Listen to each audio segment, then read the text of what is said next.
The man who birthed a monster. Imagine a man whose name became a synonym for cruelty, whose writings were so depraved they shocked even the most jaded aristocrats of 18th century France. That man was Donatien Alphonse François, the Marquis de Sade, the dark genius behind the term sadism. But was he a monster, a visionary, or something far stranger? Buckle up, because the truth about de Sade will make your skin crawl and your mind race. If you're as fascinated by the twisted corners of history as we are, hit that subscribe button like this video and share it with your friends to uncover more shocking tales from the past. Born in 1740 to a noble family in Paris, the Marquis de Sade was no ordinary aristocrat. From a young age, he displayed an unsettling intensity, a hunger for excess that unnerved those around him. His piercing eyes, described by contemporaries as burning with a feverish glow, hinted at a mind that never rested. By age 23, he was already infamous, not for battlefield heroics or political cunning, but for scandalous acts that whispered of something darker. In 1763, he was briefly imprisoned for excessive debauchery, a vague charge that barely scratched the surface of his behavior. What kind of man could inspire such fear and fascination in a society already steeped in decadence? De Sade's early life offers clues to his strangeness. Raised in the opulent Palais de Condé, he was spoiled by a doting mother and disciplined by a cold, ambitious father. This dichotomy shaped a psyche that craved both adoration and rebellion. At 14, he was sent to a Jesuit school known for its brutal punishments, where he was flogged for minor infractions. Modern psychologists suggest these experiences may have wired his brain to associate pain with pleasure, planting the seeds of sadism. By his teens, he was writing poetry laced with violent imagery, hinting at a mind that saw beauty in the grotesque. But it wasn't just his psyche that shocked. De Sade's physical presence was a paradox, a slight, almost delicate man with a voice that could charm or terrify.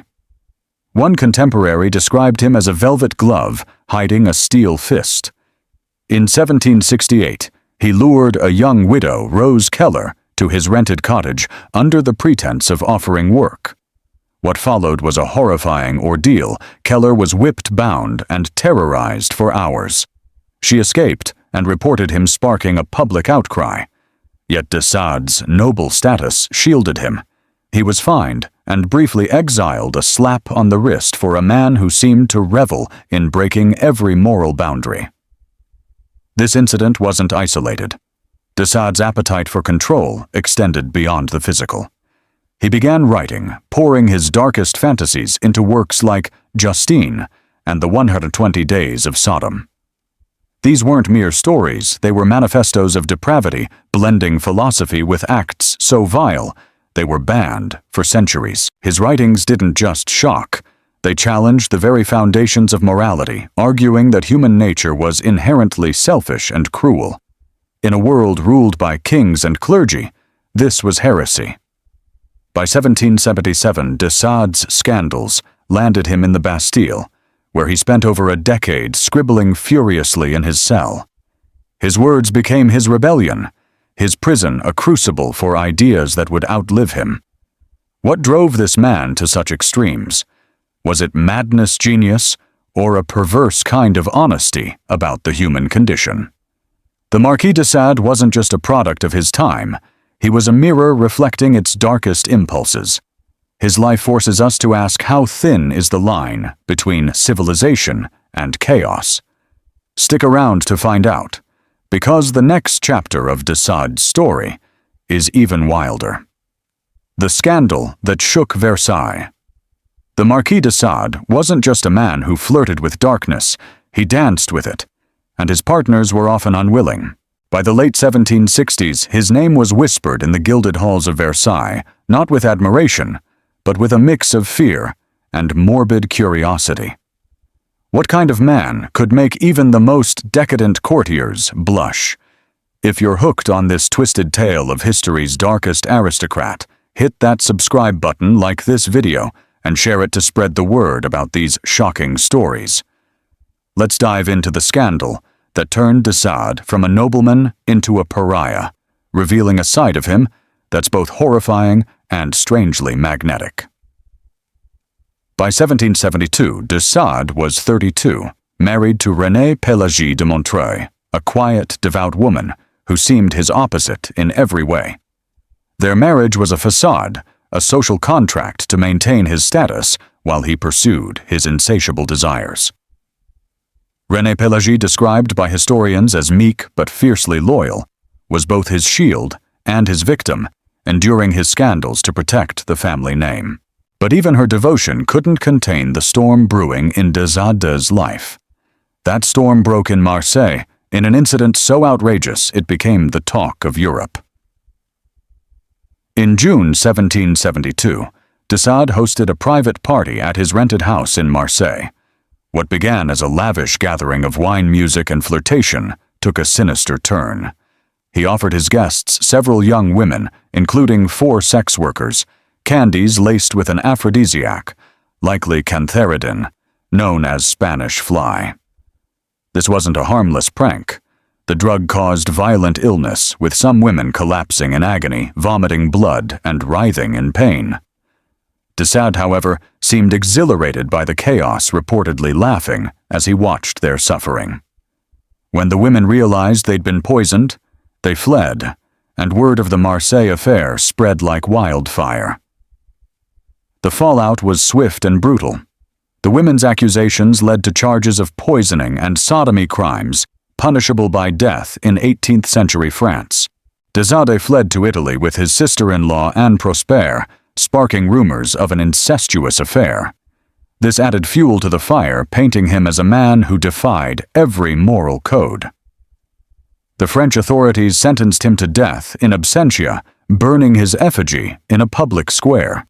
Yet de Sade's noble connections and wealth allowed him to evade capture, hiding in Italian castles, while his wife worked tirelessly to clear his name. How could someone so reckless continue to slip through the cracks? The Marseille affair wasn't just a scandal. It was a window into de Sade's psyche. Modern forensic psychologists analyzing his behavior suggest he exhibited traits of narcissistic personality disorder, with a compulsive need for control and admiration. His use of cantharidin wasn't merely cruel. It was an experiment in power, testing how far he could bend others to his will. Unlike the calculated cruelty of later serial killers, de Sade's actions seemed driven by a chaotic blend of curiosity and impulse. He didn't just want to dominate, he wanted to unravel the very fabric of human restraint. This incident also revealed the hypocrisy of the French aristocracy. Versailles was no stranger to excess courtiers indulged in affairs, gambling, and secret vices. Yet de Sade's brazenness, his refusal to hide his depravity, made him a lightning rod for outrage. He wasn't discreet like his peers. He flaunted his darkness, forcing society to confront its own shadows. One courtier wrote in a letter, "De Sade is not a man, but a force like a storm that spares no one." His ability to shock wasn't just in his actions, but in his unapologetic defiance of social norms. The Marseille affair marked a turning point. De Sade became a fugitive, his name synonymous with scandal. But exile didn't tame him. It emboldened him. While hiding in Italy, he began writing more prolifically, channeling his obsessions into manuscripts that would later horrify and captivate the world. His time as a fugitive wasn't just about escape. It was a period of reinvention where he honed the philosophy that would define his legacy. What kind of mind could turn disgrace into inspiration? And what did his wife, Renée Pélagie, endure to protect him? The next chapter of de Sade's story takes us deeper into the shadows of his exile and the secrets he left behind. Exile and the birth of a dark philosophy. The Marquis de Sade was a man on the run, but he wasn't hiding in the shadows. He was forging a legacy that would outlast empires. After the Marseille affair of 1772, with a death sentence hanging over his head, de Sade fled to Italy, leaving behind a trail of scandal, and a wife desperate to salvage his name. But what happens when a man like de Sade, unmoored from society's constraints, is given the freedom to indulge his darkest thoughts? If you're gripped by this tale of history's most infamous aristocrat, hit that subscribe button like this video and share it with your friends to dive deeper into the twisted world of the Marquis de Sade. In Italy, de Sade didn't cower, he reinvented himself. From 1772 to 1776, he moved between Florence, Venice, and Naples, living under assumed names in opulent villas and crumbling castles. This wasn't a man fleeing justice in rags. He traveled with trunks of fine clothes, books, and a retinue of servants funded by his family's wealth. Yet his exile wasn't a vacation. It was a crucible where his ideas, already perverse, grew into a philosophy that would shock the world. Cut off from the Parisian elite, de Sade turned inward, writing feverishly in candlelit rooms, his quill scratching out visions of a world unbound by morality. During this period, de Sade began crafting the 120 Days of Sodom, a work so vile it was hidden for over a century after his death. Locked away in manuscripts, it described a fictional orgy of cruelty orchestrated by 4 libertines in a remote castle. The book wasn't just a catalogue of atrocities, rape, torture, murder. It was a manifesto arguing that human nature was inherently selfish and brutal. De Sade wrote, "The only true law is the law of desire." To him, morality was a lie, a chain forged by the weak to control the strong. Modern scholars like philosopher Georges Bataille argue that de Sade's work wasn't mere pornography, but a radical critique of Enlightenment ideals, exposing the hypocrisy of a society that preached virtue while indulging in vice. But de Sade's exile wasn't all intellectual. His behavior grew even more erratic. In Venice, he allegedly seduced a nobleman's daughter, promising marriage, before abandoning her, sparking a diplomatic incident. In Naples, he was rumored to have bribed servants to procure young victims for his experiments. These stories, though muddied by gossip, painted a picture of a man who saw exile as a playground for his impulses. One Italian priest wrote in 1774, "This Frenchman is no man, but a demon, charming one moment, monstrous the next." De Sade's charisma was his weapon, disarming those who might otherwise recoil from his darkness. His relationship with his wife, Renée Pélagie, added another layer of complexity. While de Sade roamed Italy, she remained in France, pleading with authorities to lift his death sentence. Letters between them, preserved in archives, reveal a woman torn between duty and despair. In one letter she wrote, "I pray for your soul, but I fear it is lost." Yet she sent him money, clothes, and books enabling his lifestyle. Was she a victim of his manipulation, or a willing accomplice? Some historians suggest Renée Pélagie was drawn to his intellect, even as his actions horrified her. Others argue she was trapped by social pressures, unable to divorce without ruining her family. Either way, her loyalty kept de Sade afloat, a lifeline he exploited without remorse. Exile also exposed de Sade's contradictions. He was a nobleman who despised aristocracy, a libertine who craved order, a writer who used words to both seduce and destroy. His time in Italy coincided with the early tremors of the French Revolution, and his writings began to reflect a growing disdain for authority kings, priests, and even the family unit. Yet he relied on his noble status to evade capture, bribing officials and leveraging connections. This hypocrisy wasn't lost on his contemporaries. One Italian noble remarked, "De Sade preaches freedom, but lives like a tyrant." His philosophy wasn't just about personal liberation, it was about power, and he wielded it with chilling precision. By 1776, de Sade's luck began to run out. His reckless behavior drew too much attention, and French agents tracked him to Sardinia. Betrayed by a servant, he was arrested and extradited to France, where he faced a new prison sentence. But what had he been writing in those hidden manuscripts? And how would his ideas born in exile ignite a firestorm when he returned to Paris? The next chapter takes us into the heart of de Sade's imprisonment, where his pen became a weapon sharper than any whip. The Bastille's dark muse.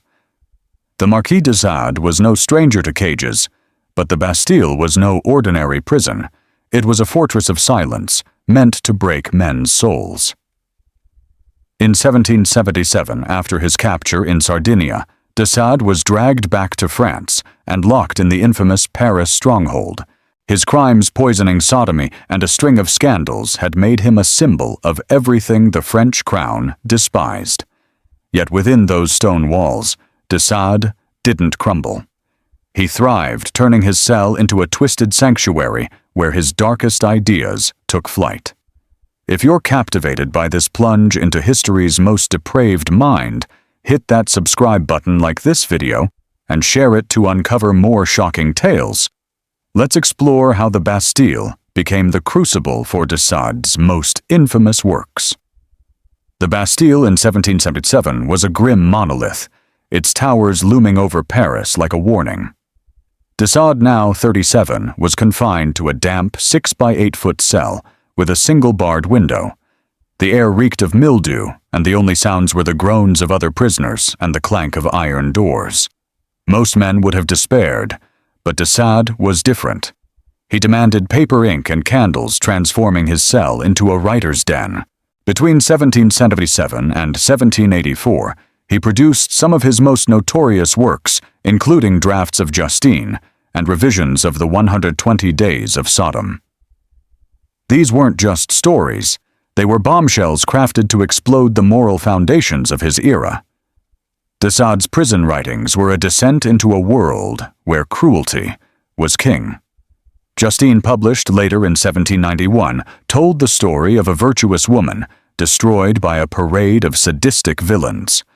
The novel's graphic depictions of rape, torture, and betrayal weren't just shocking. They were a deliberate middle finger to the Enlightenment's rosy view of human goodness.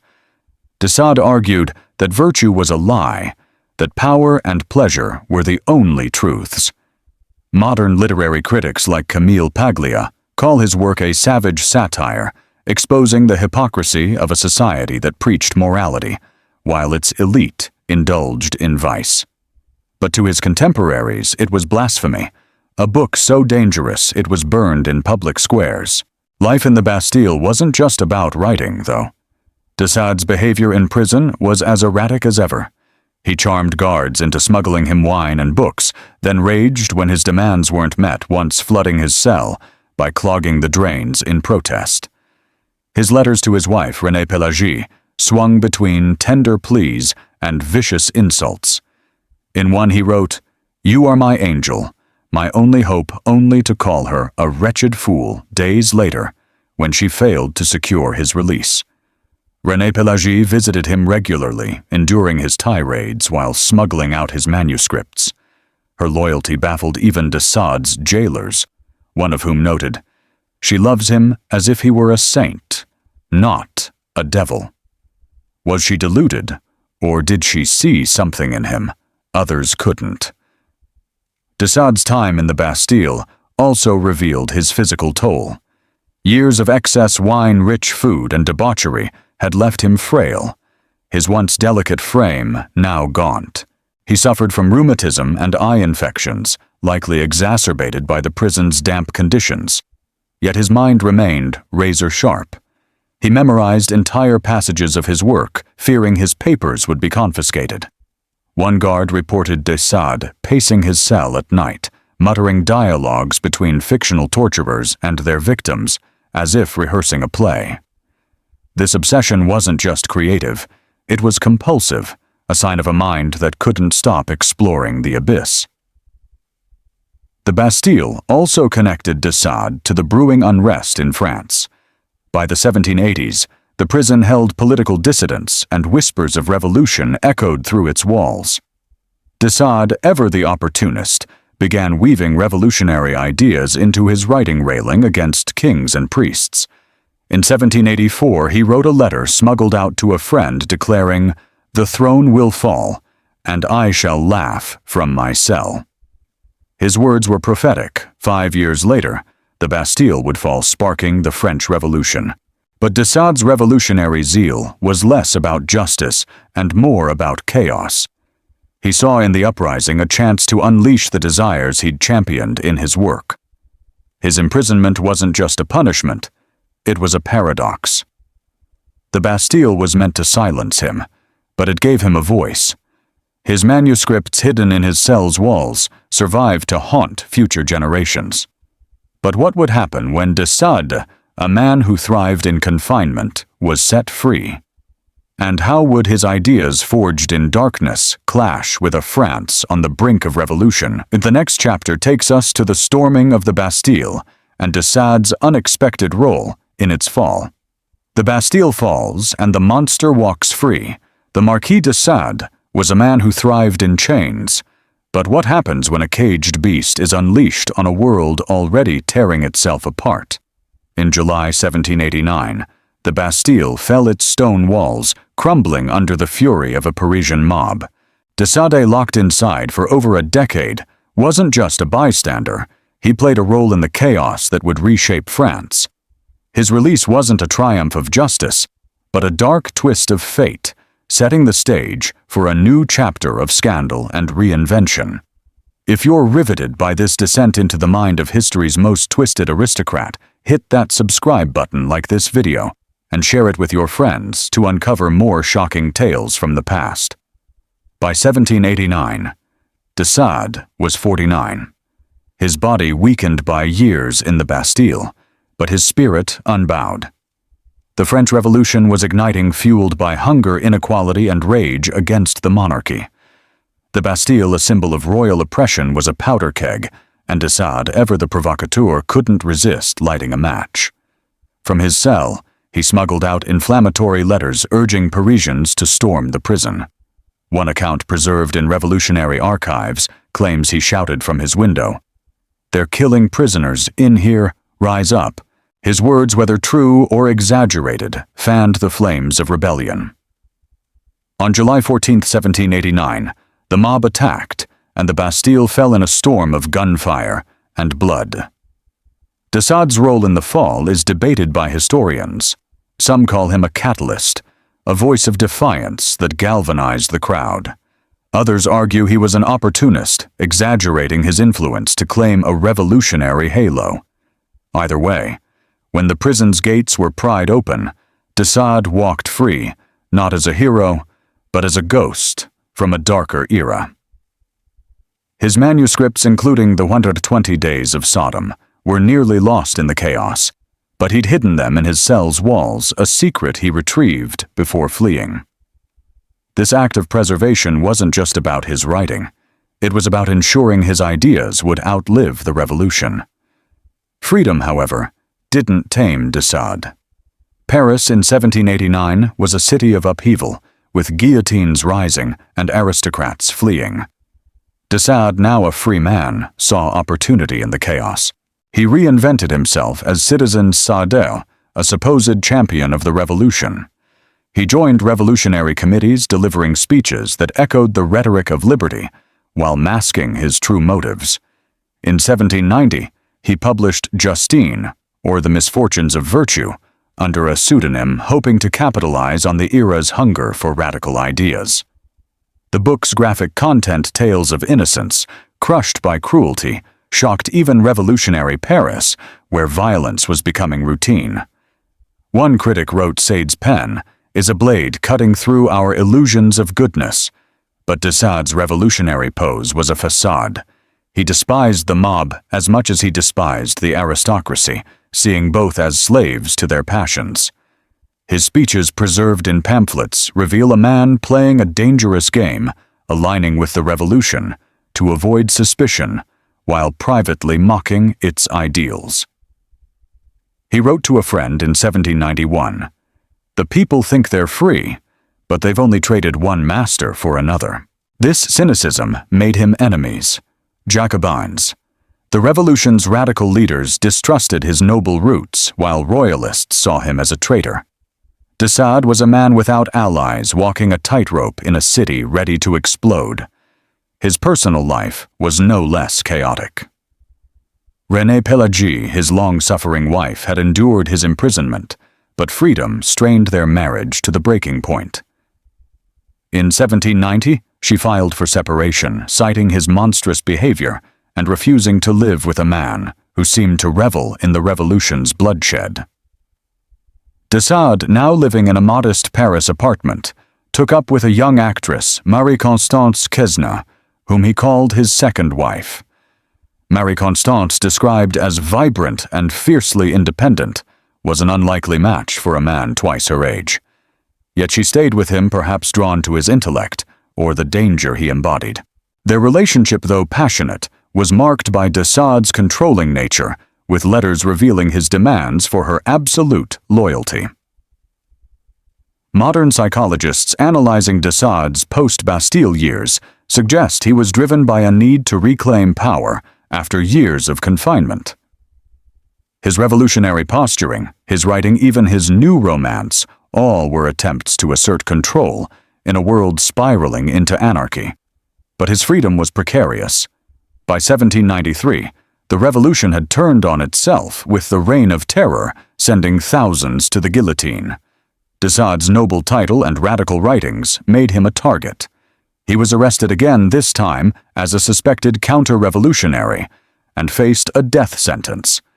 How could a man who thrived on chaos survive a revolution that devoured its own? The next chapter plunges into de Sade's brush with the guillotine and the shocking twist that saved him. Dancing with the guillotine.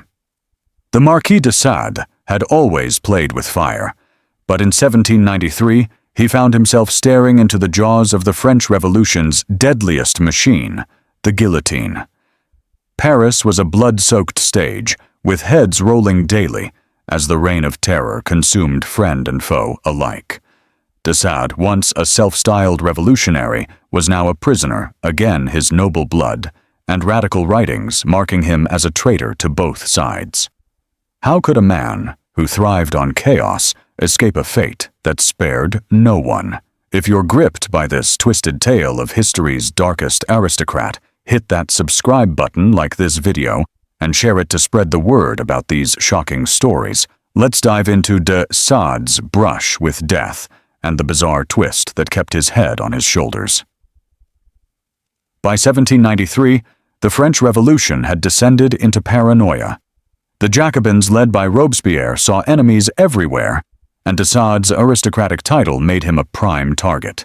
Arrested in December 1793 as a counter-revolutionary, he was sent to the Conciergerie, a grim prison known as the guillotine's waiting room.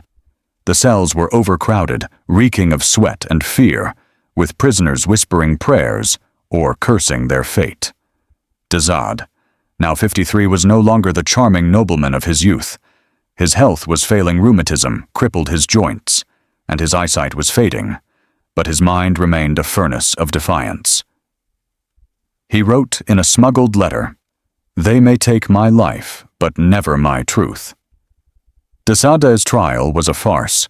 Accused of moderation and aristocratic sympathies, he faced charges based on his noble lineage and vague suspicions about his writings. The irony wasn't lost on him. The revolution he'd cheered for now branded him a traitor. He defended himself with theatrical flair, claiming to be a man of the people who despised the monarchy. But his reputation preceded him. Prosecutors cited Justine as evidence of his moral corruption, calling it a poison to the Republic. One judge reportedly shuddered as he read excerpts aloud, declaring, "This man's words are as dangerous as any royalist plot." De Sade's sentence was inevitable death by guillotine. Yet de Sade's life was saved by a stroke of chaos as wild as his own nature. In July 1794, Robespierre himself fell executed in a coup that ended the Reign of Terror.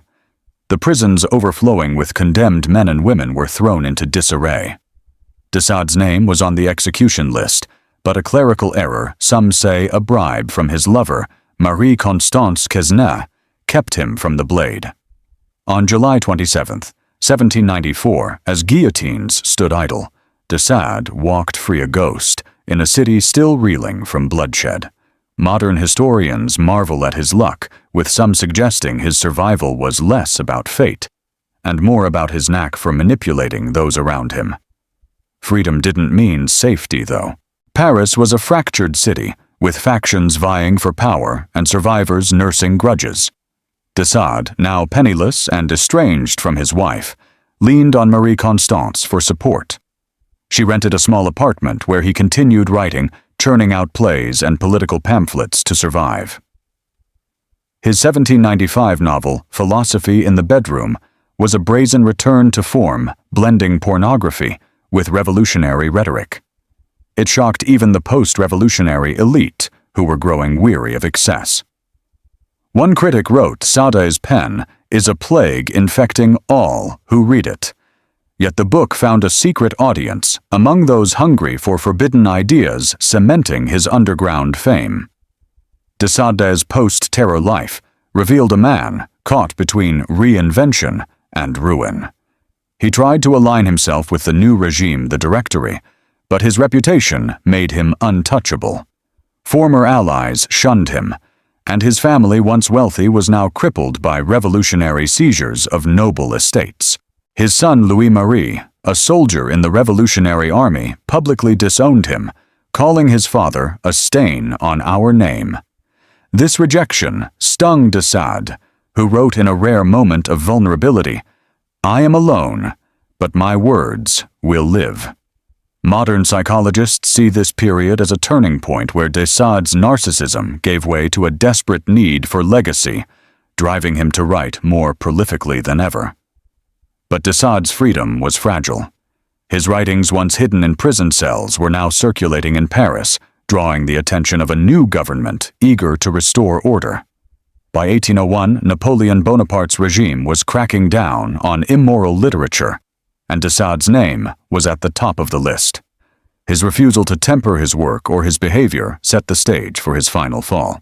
What would happen when the most powerful man in France turned his gaze on history's most infamous writer? The next chapter takes us into De Sade's last stand, where his pen and his pride would lead him to a new kind of prison, Napoleon's wrath and the asylum's shadow. The Marquis de Sade had dodged the guillotine, but by 1801 he faced a new kind of predator. Napoleon Bonaparte, a man determined to forge order from the ashes of the French Revolution. De Sade's writings, dripping with depravity and defiance, were a direct challenge to the new regime's quest for moral control. At 61, frail but unrepentant, De Sade was no longer just a scandal, he was a threat to an empire. What happens when a man who lives to provoke meets a ruler who brooks no dissent? If you're hooked on this twisted saga of history's darkest mind, hit that subscribe button like this video and share it with your friends to uncover more shocking tales. Let's plunge into De Sade's final clash with power and the eerie world that awaited him. In 1801, Paris was rebuilding under Napoleon's iron fist. The revolution's chaos had given way to a new order, with censorship tightening around anything deemed immoral. De Sade's books, Justine, Philosophy in the Bedroom, and others, were circulating in secret, passed among intellectuals and libertines who both feared and admired their audacity. These works weren't just scandalous. They were revolutionary in their own way, arguing that human desire trumped all authority. To Napoleon, who saw himself as France's moral arbiter, De Sade's ideas were a cancer. In March 1801, police raided a publisher's shop, seizing copies of Justine and tracing them back to De Sade. He was arrested without trial, his fate sealed by a single order from the first consul himself. De Sade's arrest wasn't a public spectacle like his earlier scandals. It was swift and silent, a sign of Napoleon's efficiency. He was sent to Sainte-Pélagie prison, a grim facility for political dissidents and moral offenders. The conditions were harsh, cramped cells, meager food, and constant surveillance. But De Sade, ever defiant, smuggled out letters to his lover, Marie Constance Quenet. In one, he wrote, "They cage my body, but my mind roams free." He continued writing, hiding scraps of paper in his mattress, crafting plays and stories that blended his usual mix of philosophy and perversion. But Sainte-Pélagie was only a prelude to a darker fate. In 1803, de Sade's behavior, bribing guards, arguing with wardens, and reportedly attempting to corrupt fellow prisoners, prompted his transfer to the Charenton asylum, a sprawling institution for the insane. Charenton wasn't just a hospital. It was a limbo where society buried its most troublesome figures. De Sade, now labeled a dangerous lunatic, was confined to a private room, a concession to his noble status. The asylum's director, François Simonet de Coulmiers, was an unconventional figure, a former priest who believed in treating patients with art and theater. This gave de Sade an unexpected stage one he would exploit with chilling ingenuity. At Charenton, de Sade's charisma shone through his frailty. He organized theatrical productions, writing and directing plays performed by patients and staff. These weren't innocent dramas. They were laced with his signature themes of power and desire, thinly veiled as satire. One play described in asylum records featured a nobleman tormenting his servants with lines that made audiences squirm. Coulmiers, fascinated by de Sade's intellect, allowed these performances, believing they were therapeutic. But other staff members were horrified, noting that de Sade's plays seemed to inflame the madmen's minds. Modern psychologists suggest this was a form of psychological manipulation, with de Sade using art to assert control over his audience, even in confinement. His time at Charenton also revealed a softer side, or at least a calculated one. De Sade formed a bond with Madeleine Leclerc, a 17-year-old laundress and daughter of an asylum employee. Their relationship, documented in letters, was a mix of paternal affection and unsettling obsession. He called her his muse, showering her with gifts while writing poems that hinted at darker desires. Madeleine's mother, fearing de Sade's influence, eventually barred her from seeing him, but the episode showed his ability to charm even in his 60s. Was this a genuine connection, or another game of power? Historians remain divided, with some seeing it as a rare glimpse of humanity, others as predation. Charenton wasn't a refugee, though. Napoleon's regime kept a close eye on de Sade, and his writings were increasingly suppressed. In 1809, his manuscripts were confiscated, and he was banned from writing altogether.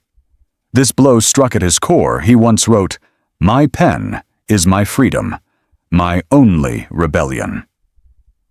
Yet he defied the ban, scribbling in secret on stolen paper. His defiance came at a cost.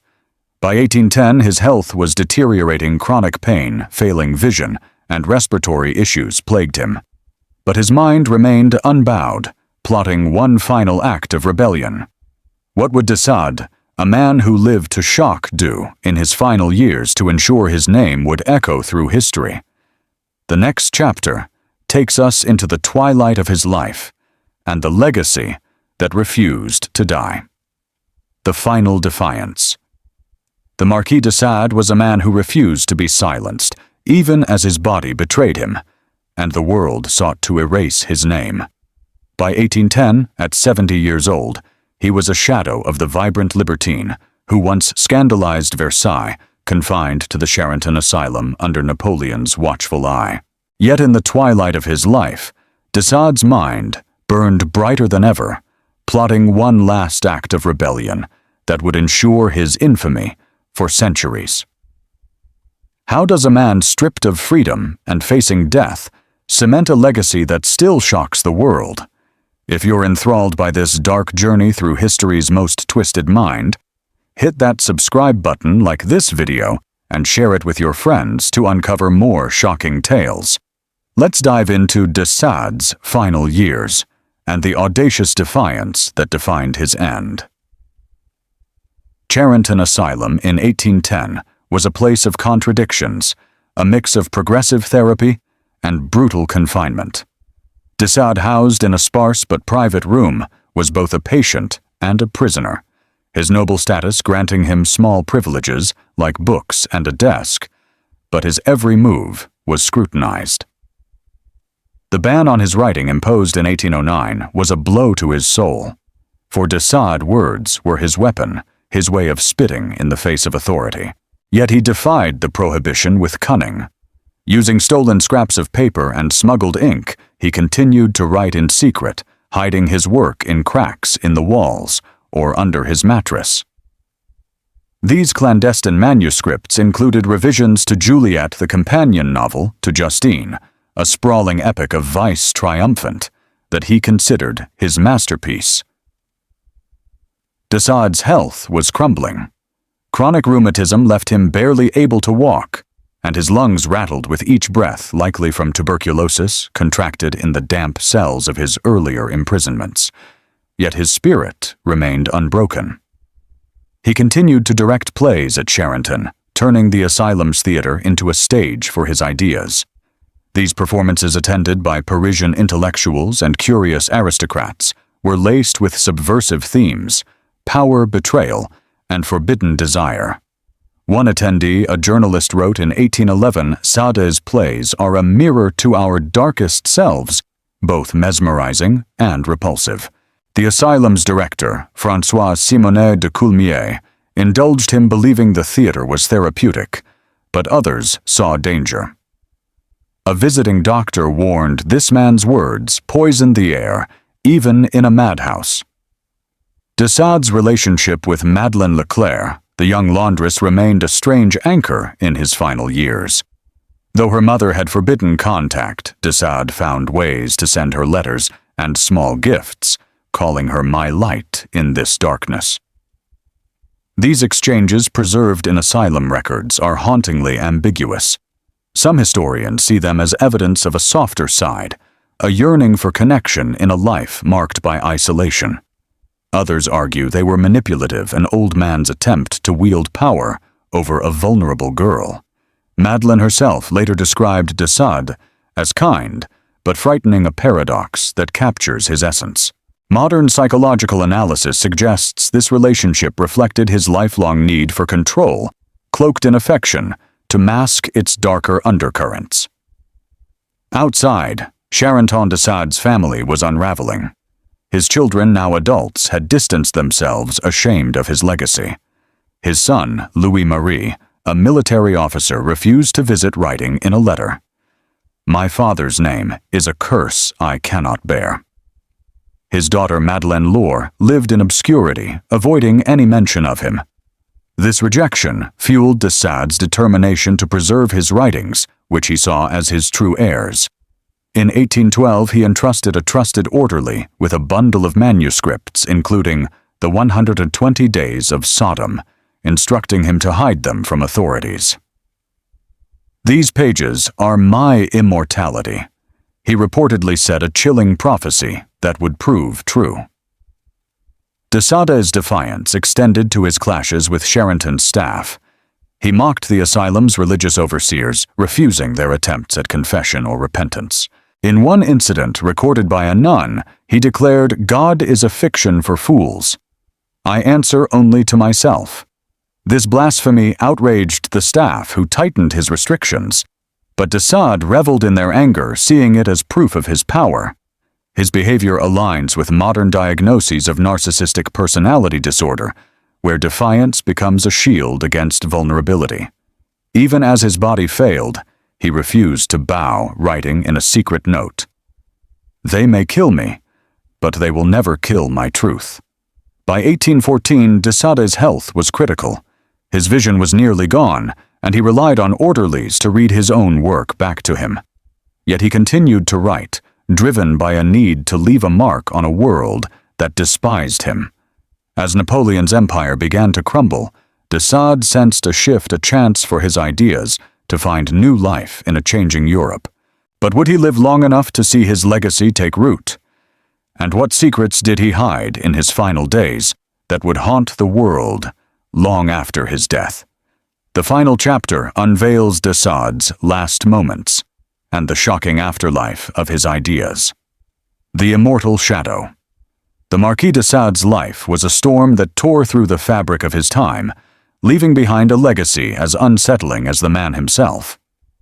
By December 1814, at 74, he lay dying in Charenton Asylum, his body a frail husk, but his mind still a furnace of defiance.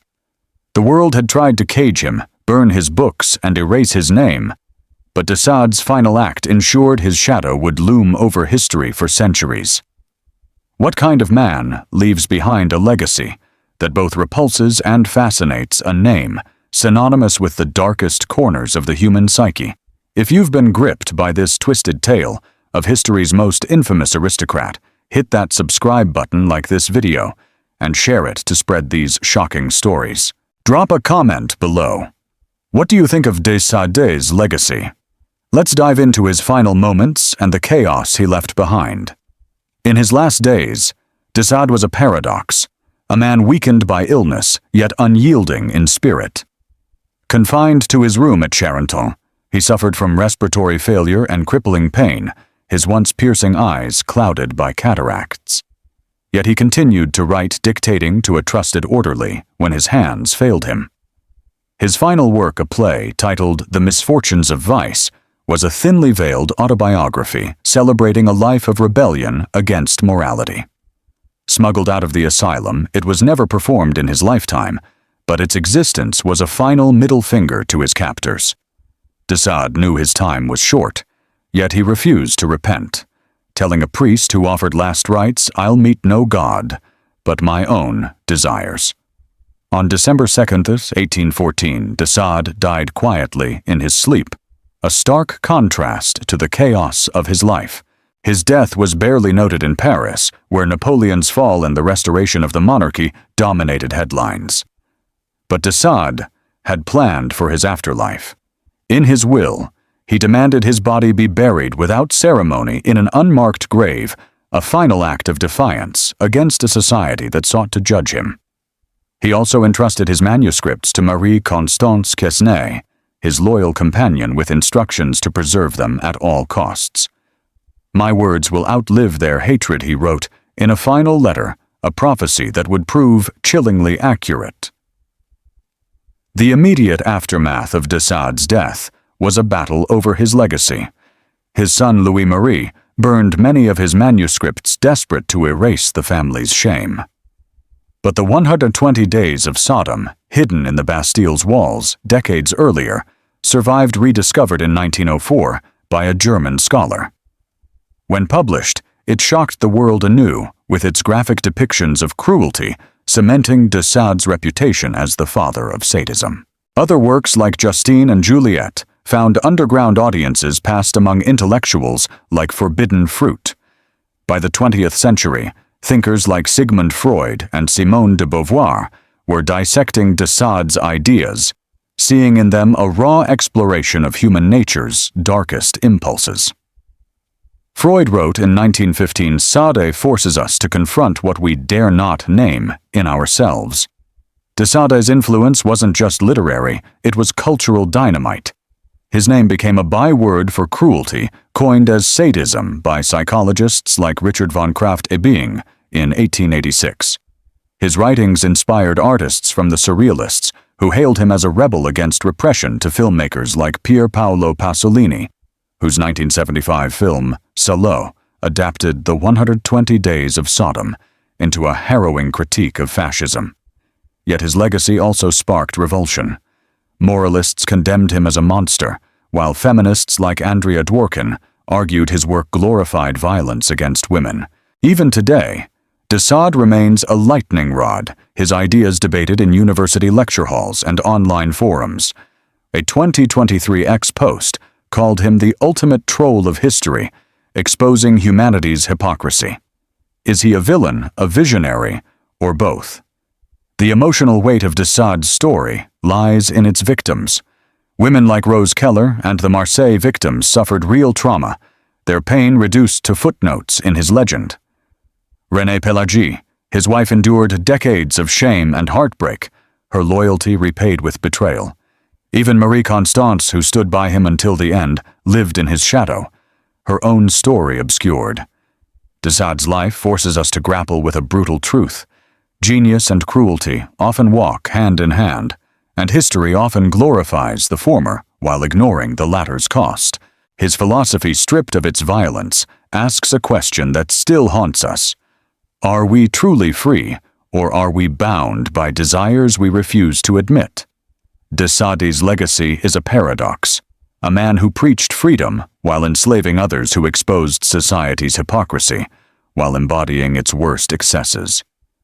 His life reminds us that absolute power, whether over bodies or ideas, can lead to a kind of moral decay that echoes through time.